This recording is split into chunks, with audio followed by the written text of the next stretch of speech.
আমিন।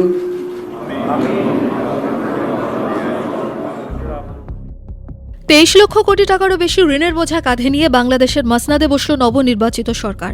ইউনূসের বিপুল পরিমাণ ধারের বোঝা বইতে হিমশিম খেতে হবে তারেকের নতুন সরকারকে। গত 18 মাসে অর্থনীতিকে লাটে তুলে পোশাক শিল্পকে কমায় পাঠিয়ে চট্টগ্রাম বন্দর বিকিয়ে দেশের অর্থনীতিকে দেউলিয়া করেছেন ইউনূস। পাহাড় প্রমাণী বোঝা ঘাট থেকে নামিয়ে প্রশাসনিক সংস্কার করাই এখন মস্ত চ্যালেঞ্জ নবনির্বাচিত সরকারের কাছে। বণিক বার্তার এক নিবন্ধে প্রকাশ পেয়েছে এই খবর। শুধু বণিক বার্তাই নয়, বাংলাদেশের একাধিক খবরের কাগজে এই বিপুল পরিমাণ ঋণের বোঝা নিয়ে খবর প্রকাশিত হয়েছে। যুগান্তরের প্রতিবেদন বলছে 2024-25 অর্থবছর শেষে দেশি বিদেশি উৎস থেকে নেওয়া সরকারি ঋণের পরিমাণ ছিল 22,50,904 কোটি টাকা, যা চলতি অর্থবছরের প্রথম 6 মাসে ব্যাংকিং ও বৈদেশিক ঋণের মাধ্যমে বৃদ্ধি পেয়ে ডিসেম্বর পর্যন্ত মোট 23,25,155 কোটি টাকায় দাঁড়িয়েছে।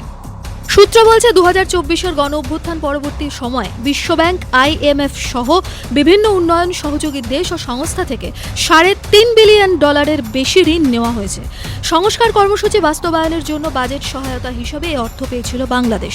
সূত্রের খবর, আগামীতে বন্ডের মেয়াদ শেষে সরকারকেই অর্থ ফেরত দিতে হবে। এক্ষেত্রে নতুন করে বন্ড ইস্যুর মাধ্যমেই এই অর্থ শোধ করতে হবে।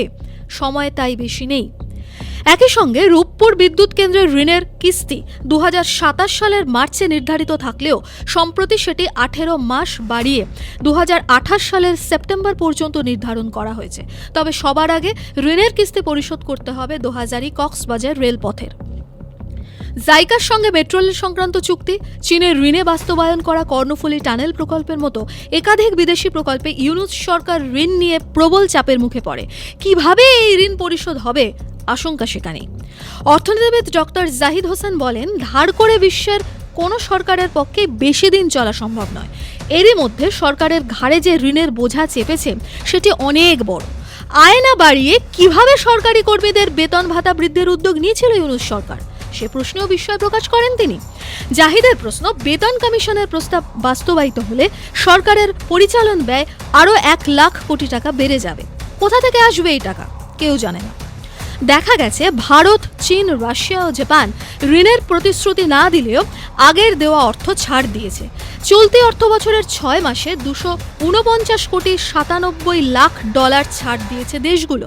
তালিকায় শীর্ষে রাশিয়া। তাছাড়া বিদেশি ঋণ কম আসার পেছনে রাজনৈতিক অস্থিতিশীলতা ও নির্বাচিত সরকারের অনুপস্থিতিকে কারণ হিসাবে দেখছেন বেসরকারি গবেষণা প্রতিষ্ঠান সেন্টার ফর পলিসি ডায়ালগের নির্বাহী পরিচালক ডক্টর ফাহমিদা খাতুন। তিনি বলেন, বর্তমানে অনেক উন্নয়ন সহযোগী দেশ ও সংস্থা ঋণ অনুমোদন করলেও তা দ্রুত ছাড় দিচ্ছে না। কেউ আবার নতুন করে ঋণ দিতেও আগ্রহী নয়।